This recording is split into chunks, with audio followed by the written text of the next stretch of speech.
noite. Muito obrigada pela presença, pela audiência e pela participação, né, Mauro? Sempre, a gente sempre agradece. Você pode participar, manda seus comentários, suas perguntas pelo Twitter, pelo Mariana Godoy Entrevista com a hashtag do programa. Na verdade, a gente já escolheu algumas das melhores perguntas. Quem já participou, a gente já escolheu, já pensou por aqui. Quando é candidato presidenciável, a gente acaba pegando as perguntas antes.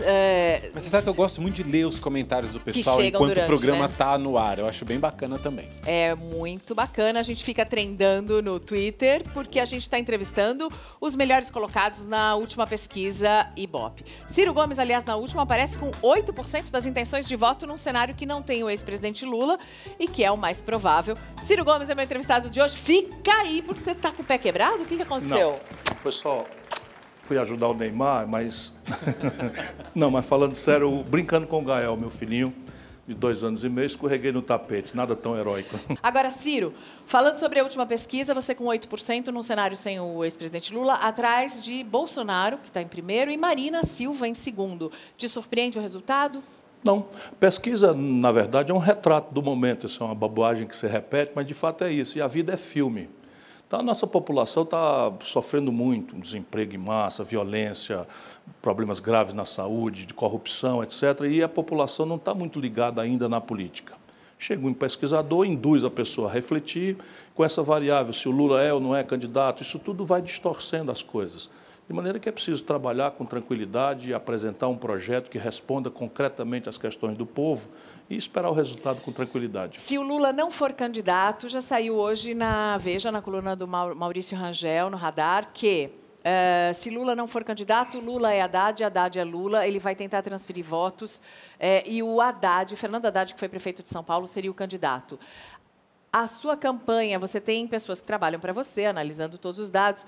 Com Haddad no cenário, com esse candidato sendo apoiado por Lula, muda o quê? Acho que o projeto e a experiência, porque o Haddad é uma bela figura, é um quadro que eu tenho por ele, volto a dizer, mais do que respeito, tem uma afeição, ele foi um bom prefeito de São Paulo, mas não conseguiu superar, na questão da reeleição, esse problema. Parte disso deve-se às contradições do PT, especialmente do PT de São Paulo, e toda essa tragédia que aconteceu. Portanto, eu recebo com muito respeito, com muita humildade, mas não muda nada. O Ciro aqui fica tão fofo, né, gente? Ele fala tão... Diferente daqueles vídeos que a gente recebe pelo WhatsApp de Ciro raivoso, saiu do encontro com prefeitos em Minas, batendo o pé, dizendo que também não ia falar. Você não vai ouvir? Não vou falar. Esse comportamento... Você está começando a ficar vermelho. Esse comportamento seu ainda é o seu defeito que os adversários vão continuar usando? Os políticos inventaram aí uma figura inumana, né? Totalmente falso, mais falso do que uma seda de R$3, né? Dizia já o Napoleão Bonaparte que ninguém é mito por seu valet de chambre, quer dizer, ninguém é mito para aquele que chega perto. E hoje em dia, com o negócio de celular, por exemplo, lá em Minas não tem nada disso. Eu fui chamado para participar de um debate, um assunto grave, viajei 3.000 quilômetros, paguei passagem, cheguei lá e disseram, você tem 5 minutos, fala aí. Você não sabia antes que ia ter só 5 minutos? Não, fala isso. Meu irmão, para que esses tempos tão apertados? Nós somos políticos, nós temos que discutir o Brasil. Vocês são o setor mais humilhado da vida brasileira, porque os prefeitos estão recebendo hoje 12%, quer dizer, o valor que recebiam em 2012. E aí vocês querem que eu resolva o problema, né, da nossa conversa com 5 minutos? Tudo bem, não sei para que esse tempo, mas está aqui, e o cara fala em cima de mim. Te interrompe por causa do tempo. Isso, mas o tempo tudo bem, se o seu tempo acabou, é uma coisa respeitosa. Falou em cima de mim. Se eu estou terminando uma frase, espera um pouco. Aí falou em cima de novo. Aí eu, calmamente, bonzinho, que nem estou aqui hoje, sentei na cadeira e tal. Aí, inacreditavelmente, o cara diz assim, e qual é a sua opinião sobre os impostos que não são partilhados? Era a frase que eu estava atrapalhando quando ele me interrompeu. Isso não é sério. E eu sou muito sério, sou bem-humorado, mas sou muito sério. Então, eu sou uma pessoa, não vou ficar aqui brigando por minuto. Aí, não, eu só tenho tempo para as suas considerações finais. Muito obrigado a todos. Me levantei e fui embora. Simples assim. Ai, Ciro, daí a Cruzoé faz a matéria especial de capa. A Cruzoé é para assinante só, tá, gente? Mas eu vou ler só a abertura. O Homem da Língua Grande. Uma incursão ao Ceará mostra como o falante Ciro Gomes faz política como um velho coronel. É um gestor ineficaz e suas ideias econômicas amalucadas são assustadoras para um país que precisa urgentemente de racionalidade para sair da crise. Seus inimigos usam contra você esse seu temperamento. O que esse seu temperamento pode trazer de benefício para você? Veja, as pessoas podem contar com um homem franco, com uma pessoa que não está disposta a vender a alma para ser presidente da República, nem para ser nada. Política, para mim, nunca foi meio de vida, e se eu posso mencionar, eu fui o governador de estado mais popular do país. Recebi no plenário das Nações Unidas o Prêmio Mundial de Combate à Mortalidade Infantil. Fui o prefeito de capital mais popular do país. Entra aí no arquivo do Datafolha. Hoje é tão fácil a gente corrigir essas baboseiras todas, né? E essa turma é furibunda, né? E as ideias econômicas minhas são as ideias que vão tirar o Brasil de uma situação de 13 milhões e 700 mil desempregados, que essa gente defende. 32 milhões de brasileiros, nesse instante, estão empurrados para a informalidade, correndo do rapa nas cidades, vivendo de bico, humilhados. Nós temos quase 1 milhão de mulheres, Mariana, quase 1 milhão de mulheres no Brasil, que detectaram na mamografia nódulo no seio e que estão com a vida aterrorizada, sem saber se aquilo é um câncer ou é um nódulo benigno, porque o Brasil tem mais de 14 milhões de cirurgias eletivas pendentes. Como resolver isso? E esses canalhocratas a serviço do baronato estrangeiro, da cobiça internacional, não querem que a população reflita sobre isso. E sabe quanto é que custa resolver esse problema? Quanto? 1 minuto de juro que se paga para a dívida. 1 minuto. Metade do orçamento brasileiro está indo para a especulação financeira. Metade do orçamento. As pessoas que escrevem para a gente aqui dizem que isso não é verdade. Pois é, é só entrar www.secretariadotesouro-nacional.gov.br. Quem foi isento, isso é trivial. Isso não é matéria de opinião, isso é matéria de fato. Orçamento é a lei que determina todas as receitas e todas as despesas do governo. Pois bem, está aqui a minha mão para você cortar, você é uma repórter, então amanhã eu volto aqui, você corta, se não for verdade. Como se eu fosse o Leopoldo da Bélgica no Congo, pois tá, é, gente? Mas é porque eu sei que não vai acontecer, porque eu sei que é verdade, eu sou um velho estudioso. Olha, eu fui governador, fui prefeito, fui ministro da Fazenda, essa carreira, não sei das quantas, eu fui um homem que consolidou o Plano Real, tem minha assinatura no Real. Tem essa meninada à toa, que é a serviço aí do penas alugadas, porque há de pior no mundo, eles vão fazer isso porque não tem o que dizer de mim. São 38 anos, nunca respondi por um mal feito. Não tem o que dizer de você, não. Compara você ao Antônio Carlos Magalhães. Então vamos lá. Por qual aspecto? Um grande governador da Bahia que ele foi? Ou como dono da Globo? Eu nunca fui. Você quer? Eu nunca fui dono da Globo. Sarney é dono da Globo no Maranhão. O Sarney é dono da Globo no Maranhão, o Collor é dono da Globo em Alagoas, o Antônio Carlos Magalhães é dono da Globo na Bahia. E eu não tenho nem uma rádio, nem uma TV, nem uma empresa, não sou sócio de ninguém. 77 das 100 melhores escolas públicas do Brasil estão no meu estado. O melhor IDEB, que é o Índice de Avaliação do Ensino Básico do Brasil, é a minha cidade, Sobral. Voltamos com Ciro Gomes. Você mesmo disse que está muito próximo de formar uma aliança com o PSB, esteve lá em Recife essa semana para isso, também tem conversado muito com o DEM, tem conversado até com o PP. O PSB é uma aliança mais ou menos natural, mas DEM e PP não fogem um pouco daquilo que você prega, daquilo que você diz? Tem até perguntas chegando sobre isso. Não sai um pouco da coerência? Nesse esforço de ganhar as eleições, eu gostaria muito, não é? E estou fazendo tudo que está ao meu alcance, de ampliar a aliança, porque eu, com essa experiência toda que eu brinquei aqui, eu fui ministro 2 vezes, fui governador, fui prefeito, fui deputado estadual, fui deputado federal, e eu tenho muita experiência, eu sei o tamanho do problema do Brasil. Sabe, para você construir uma situação econômica que crie 13 milhões e 700 mil empregos, para você construir uma situação que você enfrente a violência que hoje está espetado o espinho do medo no coração de todo mundo. Veja o exemplo que eu já dei, que é o que mais me chocou, eu fico estudando as coisas e vi esse número, que é um sintoma absolutamente selvagem do caos que há na saúde do nosso povo. Para tudo isso eu vou precisar ter muita maturidade, muita experiência e muito apoio. E aí isso me põe o olho do outro lado. Então, o que é que eu estou procurando fazer? Dizer ao povo com sinceridade, com humildade, com simplicidade, que se nós olharmos para trás, parte dessas alianças são uma contradição inexplicável. Por exemplo, o PSB votou pelo impeachment da Dilma e eu chamo isso de golpe. A mesma coisa o Democratas, a mesma coisa o PP, a mesma coisa o Solidariedade. Porém, o Lula, quando ainda estava solto, fez uma caravana, chega em Alagoas e se abraça com Renan Calheiros.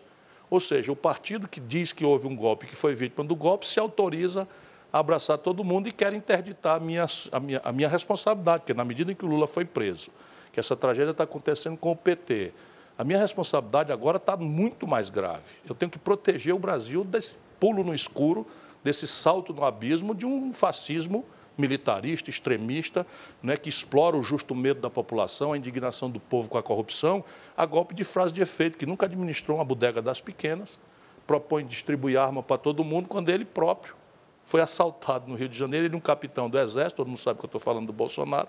Bolsonaro é um capitão do Exército, foi treinado para usar arma, estava andando no Rio de Janeiro, chegou um assaltante, meteu um revólver na cabeça dele, e dizem os adversários que ele fez xixi nas calças. Eu não acredito nisso, mas ele entregou a arma, ponto 40 para o assaltante. Você imagina se isso é solução, a gente distribui arma para o tiroteio dentro dos ônibus na hora que acontecer. Isso é uma selvageria e o nosso povo está com medo. E está inclinado a negar a política, com toda razão, está inclinado a essas soluções toscas, de dizer, enfim. E a minha responsabilidade é essa, é proteger o Brasil desse rumo do jeito que as coisas estão desenhadas. Se Deus escolher outro, não terei sido eu que vou me omitir. Portanto, só tem um jeito de explicar essa incoerência absoluta, é o projeto do futuro. Você vai permitir todo mundo entrar? Quem quiser? Não, o PMDB não. PMDB não. Por que o PMDB não? Porque o PMDB destruiu as melhores criações que a democratização brasileira produziu. Por exemplo? As duas melhores crias da democracia brasileira, da redemocratização, foram o PSDB, que eu ajudei a fundar, e o PT, que o Lula fundou. Esses dois partidos, ao invés de cooperarem e tirar o Brasil velho, sujo, podre, corrupto para fora, passaram a se antagonizar. E, resultado, o PMDB entra e vira o único fator estável da política brasileira. E roubando, usando os cargos públicos para fisiologia, clientelismo e ladroeira, não é? Destruíram as duas experiências. Nunca mais o PSDB ganhou uma eleição no Brasil, desde o Fernando Henrique. E o PT, olha o que aconteceu. E aí você veja, vamos... O PMDB é um fator que está sempre presente, né? Pois em todos os comigo governos. Ele vai ser um fator ausente. Fica ali fora.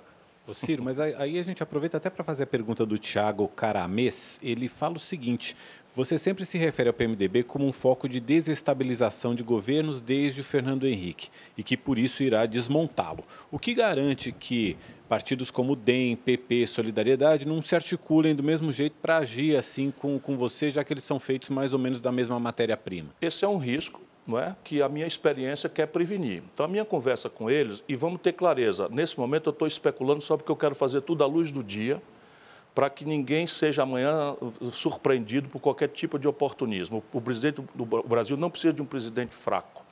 O Brasil precisa de um presidente forte, democraticamente forte, com autoridade para botar essa anarquia, essa baderna institucional que nós estamos vivendo, botar essas coisas em ordem, partir para cima do crime organizado. Isso exige muita força moral, muita autoridade. Por isso, eu vou correr todos os riscos. Se não me eleger, será a vontade do povo, a quem eu sirvo, e a vontade de Deus, que também é a guia do meu destino. Mas, se eu fizer à luz do dia, a conversa foi como foi a última. Eles têm candidato a presidente hoje, que é o Rodrigo Maia, um jovem que eu estou com muito agrado de ver crescendo na vida pública. Não há nada que deslustre a vida do Rodrigo Maia. Sou amigo do pai dele, César Maia, que foi prefeito do Rio de Janeiro, eu ajudei. E ele é o candidato dessas forças lá. Então, eu não posso passar por cima. Porém, eles me deram a oportunidade de conversarmos sobre este dia seguinte.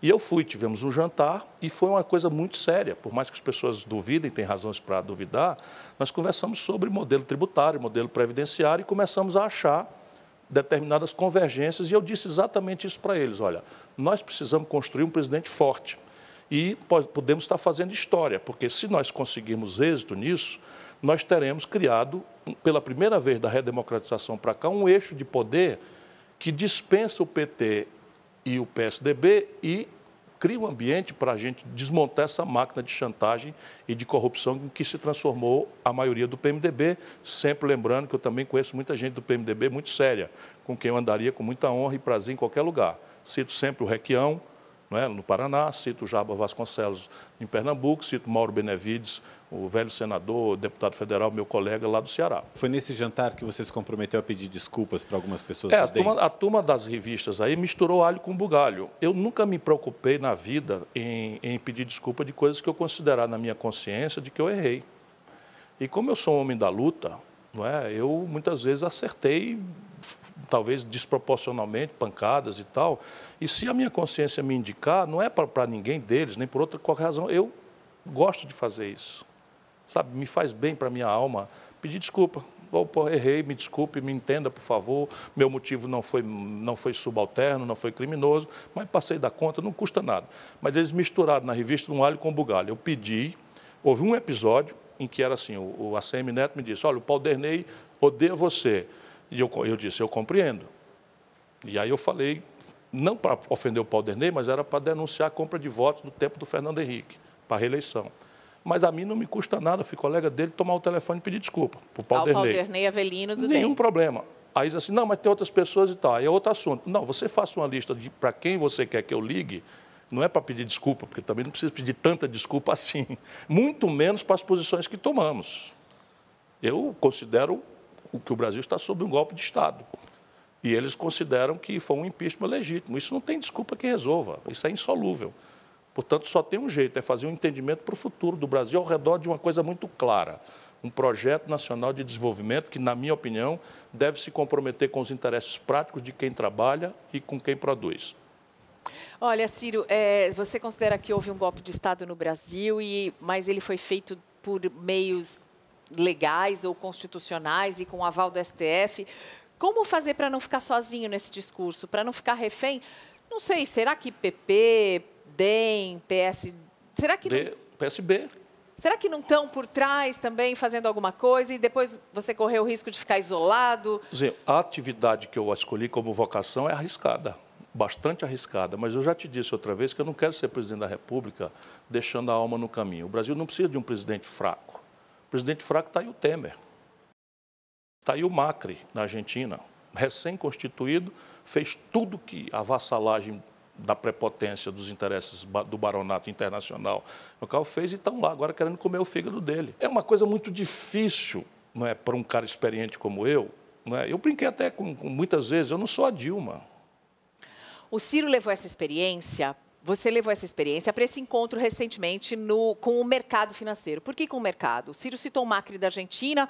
Macri tinha todo um discurso mais liberal. A Argentina acabou indo pedir água para o FMI. É muito complicado a gente estar num país da América Latina, na América do Sul, a gente ser a potência que é e agir da maneira que age. É muito... O Brasil tem algumas coisas específicas que nos transformam em um peão extremamente importante no tabuleiro do jogo mundial e a gente não assume isso. A gente podia sair de peão para bispo, pelo menos um cavalo no centro do tabuleiro faz tempo e a gente continua sendo peão. Ciro, como é que foi esse encontro com o mercado? Porque me surpreendeu ver na Folha de São Paulo uma manchete dizendo que você foi agradável e cativante.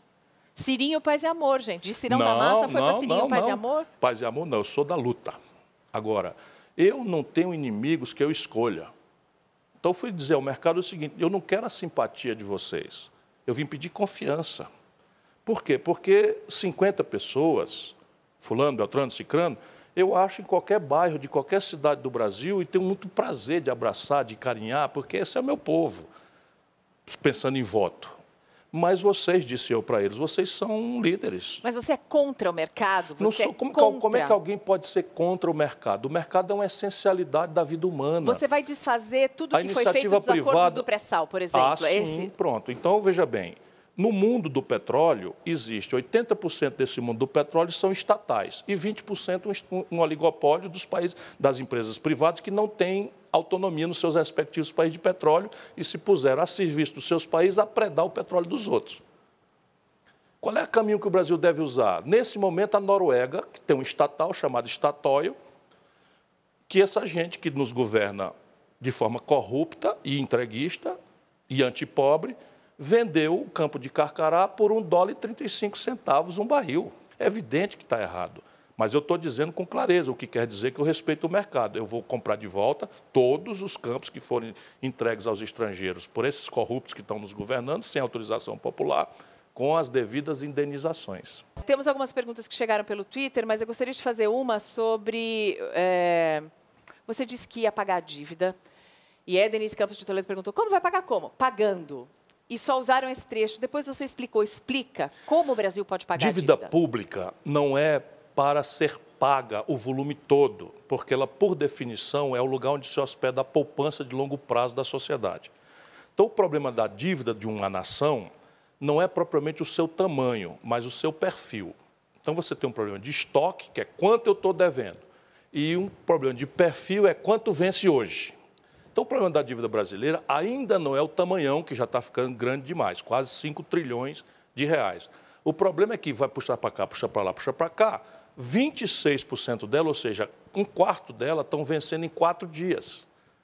E aí eu não pago dívida com PIB, eu pago com tesouro. E aí, como é que pode pagar isso? Você tem uma questão de fluxo, que é como em casa a gente faz. Se eu estou todo dia gastando mais do que posso e financio isso endividando com o agiota, um dia o agiota para de fazer ou lhe bota uma faca no pescoço, como o nosso povo sofre nas periferias aí das cidades do Brasil como um todo. Então, a primeira grande providência é consertar o fluxo, é a tal reforma fiscal. E eu estou propondo, eu tenho condição, não é, se eu tiver base política suficiente para isso, portanto, por favor, aqueles que acharem que eu posso ajudar o Brasil, me deem um deputado e um senador afim com essa estratégia. Porque se eu tiver força política, eu viro o déficit primário de anos no Brasil em 24 meses. Porque se você não tiver força no Congresso, você vai ter que ficar distribuindo cargo para os caras. Não vou fazer, isso não vai acontecer. Então, portanto, não vai acontecer. Não vai governar. Vou governar. Vou governar porque existe uma dimensão de gerência que eu sei fazer. E existe uma dimensão de reforma, que eu preciso deles organicamente. Mas eu acho, com esse diálogo todo que eu estou fazendo, que o problema do Brasil é tão grave que eles estão começando a sentir que não dá mais para brincar. Então, não dá mais para brincar, no apagar das luzes, eles ficam pondo mas isso é mais governo fraco. privilégios. É governo fraco. E esse aqui vai combater privilégio, como eu a vida inteira fiz. Privilégio comigo vai ser caçado com lupa, porque não é que tanto economize com isso, mas o simbólico de pedir sacrifício ao povo com a farra dos privilégios e da roubalheira campeando impune, isso não fecha essa conta. A nível municipal, eu não respondi como pagar. A Câmara de São Paulo tem um salário chamado salário esposa. Não, é um absurdo. Tem muita aberração. Agora, também ninguém se iluda que o presidente da República tem a força para consertar a aberração da Câmara Municipal de São Paulo. Essa autoridade não existe. O que eu posso é, lá em Brasília, produzir exemplos. E isso eu vou fazer. Por exemplo, eu, Ciro Gomes, ganhei o direito imoralíssimo aos 36 anos, de 3 pensões, 3 aposentadorias, que me dariam R$86 mil por mês, quase R$1 milhão por ano. Já faz uns 20 anos, então seriam 20 milhões de reais que o povo pobre do Ceará teriam pago para mim, porque ex-governador, ex-prefeito e ex-deputado. Eu só estou contando essa história agora para ter moral, mas eu nunca aceitei receber nenhuma delas. Né? O Bolsonaro recebe R$5 mil aí de capitão e usa dinheiro da Câmara para, aspas, comer gente. Fecha aspas. Não é? E se apresenta de moralista. Então, ele vai ter que se explicar. Na minha frente, ele não vai escapar. Essa máscara eu sou encarregado de tirar. Eu vou proteger o Brasil, nem que eu me tore, né, desse salto no escuro, desse extremismo. Voltando para o pagamento da dívida. Pagamento. Então. O Brasil hoje tem uma espécie de caderneta de poupança. Então, consertar o fluxo, que é produzir um superávit primário, com um pedaço das renúncias fiscais, com um tributo sobre grandes heranças e um tributo sobre lucros e dividendos empresariais, eu viro esse jogo em um ano. Lucros e dividendos empresariais, não chega a ser uma bitributação, como alguns dizem? Não, porque você adapta o imposto de renda e tira. Tá certo? Então, você tira o imposto de renda, não onera mais a empresa quando ela está produzindo, investindo, gerando emprego, e só onera depois que ela, tendo lucro, distribui o lucro para o empresário, o dono. Então, isso aqui é consertar o fluxo. No estoque, não precisa usar, mas o Brasil tem hoje, eles estão torrando aí, né? Vou ver se eles não torram tudo, mas nesse momento o Brasil tem uns 360 bilhões de dólares de reservas cambiais. Isso é uma espécie de caderneta de poupança que o país construiu ao longo dos governos Lula e Dilma e que esses golpistas estão torrando. Estão torrando para tentar manter o dólar num preço artificialmente, mais... Artificialmente para mistificar a sociedade brasileira e não vão conseguir. Então, fique logo todo mundo sabendo, quem se endividar em dólar, saia fora, porque o dólar vai aumentar. Então, quem quiser pagar a viagem, pague logo adiantado, porque não tem governo que segure o que vai acontecer no Brasil. Não é nada explosivo, mas 4,50, não sei o que, é o mínimo que a gente pode esperar. E é bom que está se gravando aqui esse programa, fica todo mundo advertido. E vão botar a culpa em mim. Vamos botar a culpa em você, como botaram no Lula em 2002? Botaram no Lula em 2002, porque o que eles querem é subordinar o cara a beijar de joelho, né, a ortodoxia e tal, que está quebrando a Argentina aqui vizinha também. Então, repare, o Brasil pode perfeitamente pegar desses 360 bilhões de dólares, a gente precisa guardar 200, já com folga. Nós temos 160 bilhões de dólares, que multiplicado aí para fazer uma conta rasa por 4, Não é? Nós estamos falando aí de 500 bilhões de reais, que dá 10% da dívida. E você pode pagá-la. E não precisa pagar tão espetacularmente, porque ela não vence, a não ser aqueles 26%. E na hora que você ganhar a confiança, que foi o que eu falei com o mercado amanhã, você simplesmente faz com que os prazos naturalmente vão se adaptando ao fluxo normal das contas do governo. E o país vira o jogo de desemprego, estagnação econômica, recessão, receita pública caindo, os prefeitos recebendo a mesma verba que recebiam em 2012 para serviços que explodiram de custo, né? E você muda isso para produzir emprego, melhorar a saúde, melhorar a educação, que é o projeto que eu advogo. E Previdência, Ciro? A gente tem até a pergunta ali do Marcelo e da Gisele. Qual que é a sua proposta de reforma da Previdência? Isso é um ponto que o próprio pessoal do mercado diz que ainda não está claro no seu discurso e que gera desconfiança. É complexo e quase nunca os tempos de... É normal isso, é um assunto complexo, mas, primeiro, todo mundo tire o medo, porque com o governo que eu dirija, vão ser 6 meses de debate. Todas as centrais sindicais, todos os sindicatos, todas as universidades, todas as entidades empresariais, toda a academia, toda a experiência internacional comparada, tudo vai ser trazido para a gente fazer um fraterno, generoso, tranquilizador debate. Para não dizer que eu vou chegar lá como se fosse um observador, eu não sou, quero liderar o Brasil, eu vou quebrar o debate, a inércia do debate, propondo um regime de capitalização. E todo mundo concorda que esse é o melhor regime, mas todo mundo diz assim, mas e o custo? Como fazer de um regime que hoje... Como é que funciona isso? Hoje nós temos uma geração que está trabalhando hoje, paga as aposentadorias da geração que já envelheceu. Isso é o sistema de repartição. Ele não funciona mais. Por quê? Porque a nossa sociedade está envelhecendo muito. E nós temos 32 milhões de pessoas na informalidade sem contribuir com nada. 13 milhões e 700 mil desempregados sem dar conta nem de levar comida para casa. Então, qual é o custo de transferência? Vamos lá. Primeiro, um sistema de 3 pilares. Primeiro, todo mundo que está ganhando da Previdência sem ter contribuído vai sair do orçamento da Previdência e ficar no orçamento do Tesouro Nacional. Compreende? Então, você tem LOAS, tem benefício de prestação continuada, você tem uma fração de trabalhadores rurais que no passado não contribuíram e foram corretamente colocados para dentro. E isso está mascarando as contas da Previdência, porque se você tem um regime que a contribuição paga o benefício, e muita gente que entrou pega benefício sem contribuir, eu tenho que tirar isso e dar transparência, para entender o problema da Previdência como ele é, e garantir que o Tesouro vai garantir esses direitos todos sem mexer em nada. Aliás, a grande guia é não mexer em direito de ninguém e construir a coisa para o futuro. O segundo é um regime de repartição, que eu estou estudando 3 elementos, sempre para o futuro. Aqui vai depender de um acordo, da qualidade, da força política que eu tiver, da generosidade do nosso povo, porque a grande pergunta é, nós queremos deixar para os nossos filhos uma dívida ou uma poupança? Essa é a grande pergunta do debate da Previdência. Eu tenho certeza, conhecendo o meu povo, como eu conheço, nosso brasileiro, que nós queremos deixar uma poupança. Portanto, veja bem, nós podemos ensaiar um teto de aposentadoria de R$ 3.000, que é o dobro do que hoje ganha o trabalhador em média no Brasil, tirando o setor público, um teto de 4.000, um teto de 5.000 e pouco, que é o que já existe hoje.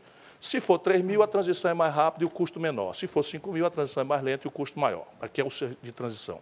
E, a partir daqui, eu troco o regime para capitalização. Qual é a diferença? Em vez de a geração jovem pagar aposentado hoje, cada trabalhador hospeda a sua poupança previdenciária, compulsória, contribuição do trabalhador, contribuição do empregador, etc., numa espécie de caderneta de poupança. E se ele quiser receber o teto, fica nele. Se não, ele pode hospedar na caderneta de poupança voluntariamente, se ele quiser ganhar mais. E aí as coisas de idade mínima, essas coisas, a gente vai fazer generosamente. Eu recebi uma ideia ontem da Força Sindical, que é a vantagem de você ouvir as pessoas. E o Temer quis empurrar de cima para baixo sem conversar com ninguém. A Força Sindical me apresentou uma ideia que parece genial e está na nossa cara. Qual? Ao invés de eu pegar a idade mínima, 65 anos, e aí o trabalhador rural do semiárido do Nordeste, trabalhador rural do Vale do Ribeira, morre antes. Botar um professor para trabalhar 50 anos para ter direito à aposentadoria integral. Qual é a ideia deles? Olha como é simples e genial. A gente mantém a idade mínima 60 anos para homem, 58 anos para mulher, porque a mulher tem dupla jornada de trabalho, tem uma série de fatores. Porém, a gente acerta que, daqui para frente, a cada ano de expectativa de vida que o IBGE apontar que aconteceu de melhora no Brasil, aumenta 3 meses ou 4 meses na idade mínima. Então, ano que vem, a expectativa de vida não mudou, nós estamos numa crise econômica, não mudou, então não muda nada, continua 60, 58. No outro ano, a expectativa de vida subiu 1 ano. Opa, então agora a idade mínima é 60 anos e 3 meses para o homem, 58 anos e 3 meses para a mulher. De maneira que se acha uma regra para sempre. Um dia, se Deus quiser, nós vamos estar todo mundo vivendo muito e não precisamos mexer mais na regra, porque está todo mundo já sabendo como é que vai ser a idade, cada ano a maior, a mais lá, 3 meses aqui. Voltamos com o Ciro Gomes. Eu vou fazer uma pergunta para você que chegou, pergunta da Carolina Ricardo, que quer saber, considerando a recente criação do Ministério da Segurança Pública, qual seria a primeira tarefa desse órgão na sua gestão para tentar diminuir o número dos homicídios aqui no Brasil? A criação pelo Congresso, com liderança do Rodrigo Maia, de um Sistema Nacional de Segurança Pública, esta é uma boa ideia. O Ministério simplesmente foi uma ficção que o Temer criou, sem orçamento, sem planejamento, sem estrutura, sem funcionário, sem coisa nenhuma. Mas o Sistema Nacional de Segurança Pública é o caminho e, evidentemente, nós temos um punhado de coisas para fazer. Mas vamos concentrar. Hoje, o Brasil está com 62.500 homicídios em 12 meses. Gente, isso é mais que número de muita guerra por aí, viu? É o dobro, né, das guerras últimas que o país está no mesmo período. E aí, nós só temos tido capacidade de investigar uma minoria ínfima dessas coisas. As fontes aqui são as mais terríveis, porque não há um sistema nacional de informação que eu vou criar. Não há uma padronização dos indicadores. Por exemplo, São Paulo está subnotificando as mortes violentas, porque classifica lá pessoas que levaram 5 tiros como suspeita. Então, não considera homicídio. Então, tem mais de 100 mil suspeitos nessa fraude que São Paulo está fazendo da notificação. Como você criaria esse sistema unificado? Como é possível fazer isso? Basicamente, você tem que hierarquizar e dividir tarefas. Você tem uma Senasp, a Secretaria Nacional de Segurança Pública, e ela deve ter recursos condicionados a cumprimento de determinados padrões. Por exemplo, os estados têm que aceitar a padronização da notificação de homicídios e mortes violentas. Se fizerem a padronização, vão receber dinheiro. Se não fizerem, comigo, não recebe dinheiro. Depois, a grande questão é o operacional da Polícia Federal, porque essa explosão de homicídios, ela se deve basicamente à guerra das facções criminosas. E essas facções criminosas, os cabeças delas estão todos presos. Olha como é que está a situação do Brasil. Estão todos presos. E comandam o crime, a disputa por território, de forma bárbara, de dentro da cadeia. Então é preciso mudar tudo o que tem de aparato de informação, de regulação, até chegar no limite, inclusive, de entregar aos juízes, como pena acessória, a faculdade de acabar com a inviolabilidade das comunicações dos chefes do crime organizado. Ou seja, mesmo a conversa deles com advogados e com família tem que ser gravada como é no mundo inteiro. E isso é uma coisa que vai ser feita. Agora, veja bem, a Polícia Federal de um país de 207 milhões de habitantes tem 11 mil agentes. É muito ou é pouco? Não é mínimo, é nada. São Paulo tem 130 mil pessoas na Polícia Militar. Então, o Brasil, para 207 milhões, tem 11 mil policiais. Mas isso é só o começo da tragédia, que a gente devia até falar muito baixinho para não avisar o crime organizado dessa maluquice, entre outras tantas. 5 mil desses policiais estão atrás de balcão, atrás de birô, carimbando passaporte, carimbando, fazendo trabalhos administrativos. E a Polícia Federal é super qualificada, Essa né? é maravilhosa, essa é maravilhosa. Eles têm uma dureza com as tentativas de infiltração de corrupto, que é um exemplo de instituição que pode funcionar no serviço público. Então, eu chegando, vai haver um concurso imediato, tem que revogar tal emenda 95, mas haverá um concurso imediato para tirar todos os policiais treinados para a investigação e substituí-los por policiais de nível médio para ostensividade e por funcionários administrativos. O que é a 95 que tem que ser revogada? É uma emenda à Constituição que esses malucos disseram, empurraram goela abaixo sem conversar com ninguém, em que o Brasil está proibido de gastar com saúde, educação, segurança. É o teto dos gastos. É. Isso não é bom? Não, é péssimo. Porque nascem 2 milhões e 700 mil bebês no Brasil por ano. 20 anos, 2 milhões e 700 mil bebês por ano, nós estamos falando de 50, 60 milhões de pessoas que não vão ter maternidade, que não vão ter pré-escola, que não vão ter creche. Isso não é um negócio de louco. Isso nunca existiu na face da terra. Mas a gente não precisa de uma lei para proibir que se faça dívida além do que poderia gastar? Precisa. Façamos-la discutindo com a população, façamos-la, né, de forma não sofisticada como emenda à Constituição e façamos-la... Vai, Jânio Quadros. Né, façamos-la, essa lei, abrangendo todas as despesas. Porque, repare bem, vamos botar o nosso povo no jogo. 50% do orçamento, a metade do orçamento, ou seja, todas as receitas, todas as despesas, metade gastos financeiros. Isso está fora da emenda 95.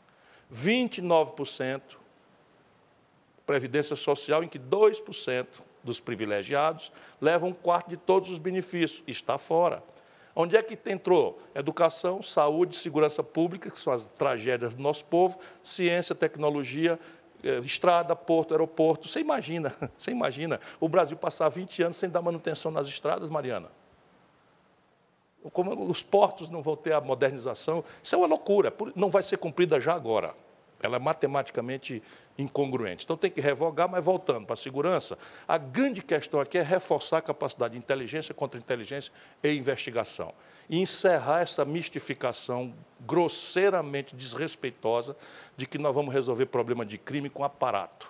Exército apontando fuzil para a comunidade de favela, em que, para pegar um bandido, você constrange a vida de 100 homens e mulheres trabalhadores que estão saindo para o trabalho ou matar um estudante. É com inteligência. É com inteligência, investigação. E a nossa Polícia Federal está pronta para dar essa contribuição. Ciro, uma outra tragédia nacional é a questão da educação. A gente está formando jovens que saem da escola sem saber interpretar um texto, sem saber fazer conta.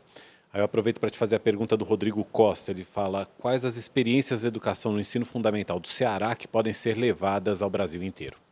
O Ceará tem 77 das 100 melhores escolas básicas do Brasil pela avaliação do Ministério da Educação. E sabemos que o Ceará é um dos estados mais pobres do Brasil. A minha cidade, como eu já disse, Sobral, tem o melhor IDEB do Brasil. Já atingimos os níveis que eram esperados para 2025, 2030. E estamos atingindo determinados scores e trouxemos a própria avaliação internacional do PISA. O Ceará hoje é o estado que tem proporcionalmente a maior população de estudantes de nível médio em tempo integral, com escolas profissionalizantes, volto a dizer, em tempo integral. Ora, o estado do Ceará é muito pobre. Se o Ceará pode, essas boas práticas têm que se generalizar no Brasil e isso é o meu compromisso. Que práticas que são essas? Não, as práticas basicamente têm a ver com acompanhamento do aluno individualizado.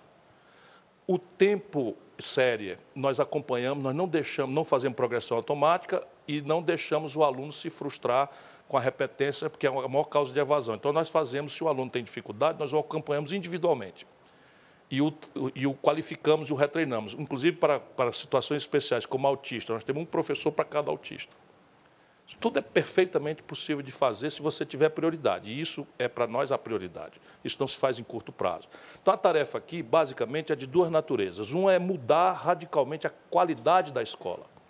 Porque em tempos de Google, Mariana, para você, um garoto, pintar o cabelo, botar a roupa, entrar no ônibus, não sei o que e tal, e chega lá e vê um professor se esforçando para dizer que o Brasil foi descoberto por Pedro Álvares Cabral, dia 22 de abril de 1500, ele vê isso no Google com um filminho, né, isso tudo é lixo. Então, nós precisamos ajudar os professores que já começam a fazer isso muito sem apoio, a mudar o padrão. Agora, nós precisamos ensinar o aluno a perguntar, associar informações que existem e criar uma informação nova. Disputar o aluno, especialmente a partir de 15 aos 19 anos, onde ele está mais frágil, disputar o aluno com o narcotraficante. Eu vou tomar essa meninada do narcotraficante. Com esporte, com o quê? Escola que funcione, tempo integral, esporte, lazer, assistência médica, refeição, sabe? E o camarada saber que vai sair, está protegido ali, que vai sair dali um cara admirado pelas meninas do lugar. Porque ele é um tchan, ele vai aprender robótica, ele vai aprender... Isso é o paradigma pedagógico. O outro é o plano de subfinanciamento. Então, veja a maluquice da tal emenda 95. O Brasil tem hoje uma demanda reprimida de 2.700.000 matrículas do ensino infantil, 500 mil fluxo ano de creche, e essa gente botou lá uma norma que dinheiro para juro é livre, mas para botar os meninos na escola não tem dinheiro. Vai ser revogada se eu tiver força política, por favor, não me mande para lá de mão e perna amarrada, me mande lá para fazer a revolução que o Brasil precisa. Então, votando também, escolhendo bem os seus representantes no Congresso, porque você sabe, o Brasil é presidencialista, mas o presidente não faz tudo sozinho. Ele precisa do Congresso e do apoio para conseguir governar. Eu vou aproveitar para agradecer ao Ciro Gomes. Queria fazer mais perguntas, Mauro? Tem um monte. Tem um monte. Tem um monte. Mas Inclusive, o tempo do programa acabou. Sugiro, Ciro, dá uma olhada na nossa hashtag. Debates, né? De todos. Pede para a sua assessoria olhar, tem muita coisa, o pessoal tem muita dúvida, muito comentário fazendo também, vale a pena. Vale a pena. Não, tem muita gente achando que você vai tributar as heranças e aí o cara fala, pô, meu pai deixou uma casa e um carrinho, não consigo pagar. Só as grandes. Não, só dos similenários, tá? Só dos grandes. Não é a herança do seu paizinho. A classe média, a classe trabalhadora, eu vou fazer um esforço para diminuir os impostos. E isso é perfeitamente praticável se eu conseguir tributar os ricos. E eu sei por onde. Por exemplo, lucros e dividendos, só o Brasil e a Estônia não cobram. No mundo, nos Estados Unidos, as grandes heranças pagam 29% da alíquota mínima, no Brasil é 4%. Então, não se preocupe, classe média, não se preocupe, classe trabalhadora, vocês já estão dando mais do que podiam. Obrigada, Ciro. Ó, com o pé quebrado. Um abraço. Obrigado. Obrigada, viu? Obrigado, querido. Até o debate.